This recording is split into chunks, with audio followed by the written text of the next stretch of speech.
हिमाचल विजय के बाद अब कांग्रेस के विधायक अपने नेता का चयन करने जा रहे हैं।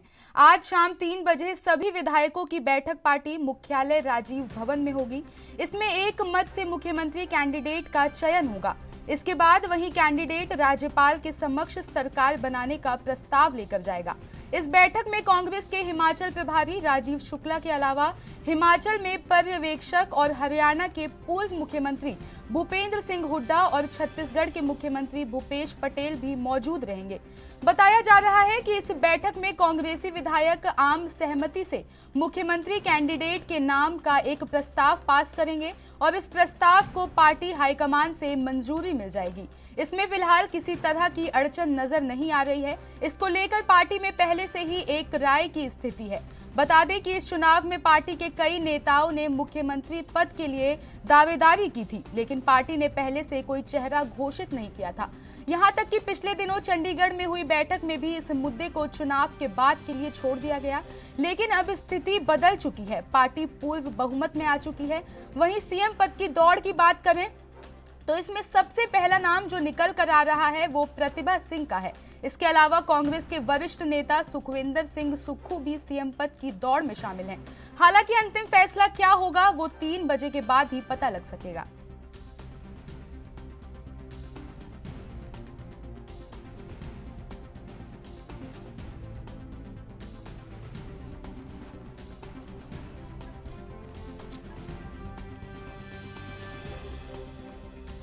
इस मुद्दे पे ज्यादा जानकारी के लिए हिमाचल से ब्यूरो चीफ हमारे साथ जुड़ रही हैं टीना ठाकुर जी। मैं आपसे पूछना चाहूंगी सबसे पहले तो कि हिमाचल में कांग्रेस ने बहुमत से विजय प्राप्त की है, उसके बाद जो अब मंथन चल रहा है वो है सीएम चेहरे का, क्या कुछ कहना चाहेंगी इस पे?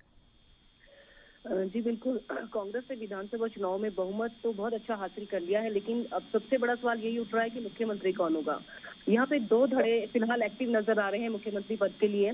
पहला धड़ा तो वही है जिसका केंद्र बिंदु हॉली लॉज है और पार्टी प्रदेश अध्यक्ष प्रतिभा सिंह का नाम सबसे आगे चल रहा है, क्योंकि माना यह जा रहा है कि वीरभद्र सिंह के नाम पर ये चुनाव लड़ा गया था और उनके नाम पर हिमाचल की जनता ने वोट किया है कांग्रेस को। तो ऐसे में प्रतिभा सिंह अपना दावा भी पेश कर चुकी है और कह भी चुकी है कि राजनीतिक जो विरासत है वीरभद्र सिंह की, वो उसको इग्नोर नहीं किया जा सकता, उसको दरकिनार नहीं किया जा सकता, क्योंकि ये जो चुनाव था पूरा का पूरा वीरभद्र सिंह के चेहरे पे लड़ा गया। हालांकि दूसरा खेमा है जो उसमें प्रचार समिति के जो प्रमुख है सुखविंदर सिंह सुक्खू, उनका नाम चल रहा है। उनका भी कहना है कि मैं 40 साल से पार्टी के साथ जुड़ा हूँ, पार्टी के लिए काम कर रहा हूँ, 6 साल पार्टी प्रदेश अध्यक्ष रह चुका हूँ। तो ऐसे में अब देखने वाली बात यही है कि इनमें से किसके ऊपर जो है विधायक सहमति जताते हैं, क्योंकि अधिकतर होता यही है कि जो विधायक है जो जिसका धड़ा मजबूत होगा और जो मजबूती के साथ जिसका नाम विधायक रखेंगे कि हमें मुख्यमंत्री के चेहरे के रूप में ये आगे चाहिए, तो उसी नाम पर सहमति बनेगी और उसी को जो है मुख्यमंत्री का चेहरा यहाँ पे घोषित किया जाएगा। हालांकि इसमें जो खींचतान है उसमें देखने वाली बात होगी कि कांग्रेस के जो पर्यवेक्षक यहाँ पहुंचे हैं, जो प्रभारी है राजीव शुक्ला, उससे कैसे निपटेंगे, क्योंकि अभी सबसे बड़ा सवाल फिलहाल यही है कि मुख्यमंत्री का चेहरा किसे कांग्रेस बनाती है। जी, जैसे अभी तक हम देख रहे थे कि राज बदलेगा लेकिन रिवाज नहीं बदलेगा, और वही कुछ तस्वीर कल हमने देखी जब कांग्रेस की विजय हुई है हिमाचल में। लेकिन उसके बाद अगर हम देखें तो राजा वीरभद्र के बाद अगर किसी को राजा माना जा रहा है तो वो उनके बेटे भी हैं विक्रमादित्य। उनके बारे में क्या कहना चाहेंगे कि सीएम पद के लिए क्या वो उम्मीदवार नहीं है? जी, अभी फिलहाल ऐसा नहीं कहा जा सकता, क्योंकि वो दूसरी बार चुनाव लड़कर आए हैं। पार्टी में काफी जो जूनियर है वो, क्योंकि उनसे अलावा जो उद्योग मंत्री रहे हैं और नेता प्रतिपक्ष रहे हैं मुकेश अग्निहोत्री, उनका भी नाम चल रहा है। सुखविंदर सिंह सुक्खू है और जो विक्रमादित्य सिंह है वो खुद कह चुके हैं कि सांसद रहते हुए भी मुख्यमंत्री पद की कमान जो है उनके पिता ने 2 बार संभाली थी। तो ऐसे में उनका इशारा भी साफ तौर पे अपनी माता की तरफ था, प्रतिभा सिंह की तरफ था, कि उनको कमान दी जा सकती है, क्योंकि उनकी मेहनत है। 6 महीने पहले ही पार्टी की जो कमान है उनको सौंपी गई थी। उस टाइम जो कांग्रेस थी यहाँ पे हिमाचल में बिखरी थी, बिल्कुल कहीं नजर नहीं आ रही थी, न प्रचार में न कहीं पर। और उसके बाद पार्टी प्रदेश अध्यक्ष जब बड़ी जिम्मेदारी प्रतिभा सिंह को सौंपी गई, उसके बाद हिमाचल में कांग्रेस एकजुट नजर आने लगी, मुद्दों के साथ आगे बढ़ने लगी, और जो भाजपा जो बिल्कुल शांत और बड़ी मजबूत स्थिति में नजर आ रही थी, उसको बड़ी टक्कर यहाँ पे दी है। तो ऐसे में माना यही जा रहा है कि प्रतिभा सिंह को यहाँ पे इग्नोर करना काफी मुश्किल है, क्योंकि वो भी अपनी दावेदारी जता चुकी है। और हालांकि जब टीका सिंह की जो आप बात कर रहे हैं कि उनकी जो वीरभद्र सिंह की जो राजनीतिक विरासत है उनको भी सौंपी जा चुकी है, लेकिन फिलहाल यही है कि उनके ऊपर सहमति बनाना काफी मुश्किल भरा काम होगा, क्योंकि दूसरी बार वो जीत कर पहुंचे हैं विधानसभा।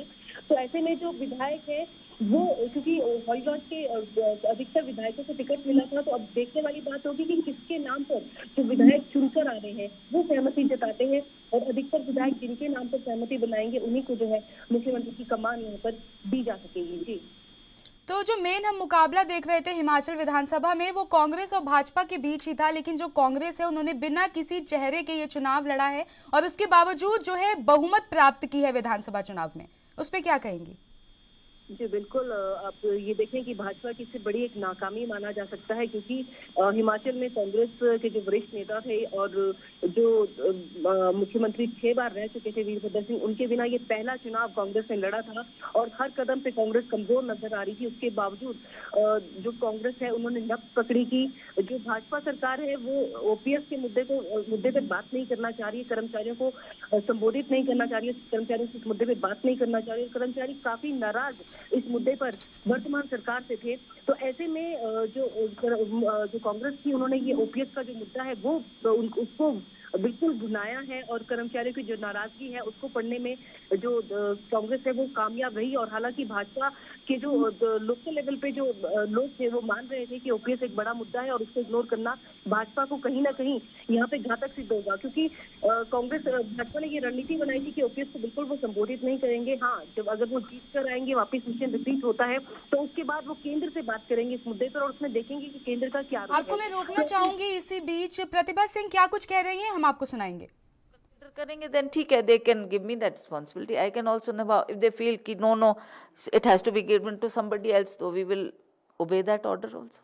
मैम, आपने एग्जांपल दिया था बाय इलेक्शन का, उसको कैसे देखते हैं? बाय इलेक्शन कोई छोटी बात नहीं थी, छोटी बात नहीं थी। पूरे भारतवर्ष में जब हम कांग्रेस एक पे एक सीट हारती जा रही थी और हमारी धज्जियां उड़ रही थी चारों तरफ, तो एक मंडी की बाय इलेक्शन की सीट ही थी जिसने विजय का परचम लहराया था, और वो भी ऐसी कठिन परिस्थितियों में जब केंद्र में भी भाजपा की सरकार, प्रदेश में भी भाजपा की सरकार, सीएम मंडी से, इतनी विकट परिस्थितियों में, और उस सीट को हम पिछली बार 4.25 लाख वोटों से हारे थे। उस 4.25 लाख को वोट को पूरा करना, फिर बढ़त हासिल करना, और टाइम कितना कम, ओनली 1 month आई हैड, और 17 हलकों का दौरा करना था, 17 constituencies. I have fought this election 5 times. मैंने इस चुनाव को, मंडी पार्लियामेंट्री चुनाव को लड़ा है, जिसमें से मैं 3 बार जीती हूँ, ये मेरा 3rd टर्म है ना। इट इज़ नॉट ईजी कि आप 17 के 17 हल्कों में जीत हासिल कर सको। तो इस बार ऐसी स्थितियों में, ऐसी परिस्थितियों में भी मैंने ये इलेक्शन जीता, जिसकी वजह से एक हर कांग्रेस के दिल में एक उम्मीद जगी है कि जी हाँ, हम जीत सकते हैं, और ये हमने दूसरा चुनाव जीत लिया।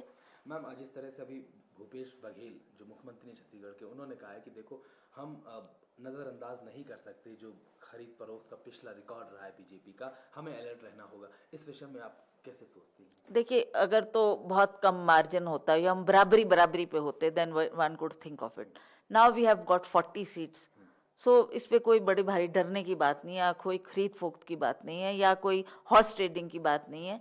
हम लोग बहुमत में आए हैं, और जैसा अन्य स्टेट्स में होता है कि गुजरात में नहीं, गोवा में हुआ या उत्तराखंड में हुआ या और स्टेटों में हुआ, आई डोंट थिंक कि हिमाचल प्रदेश में ऐसी कोई बात है, ना पहले हुई है ना अब होने जा रही है। Thank you very much. Thank you.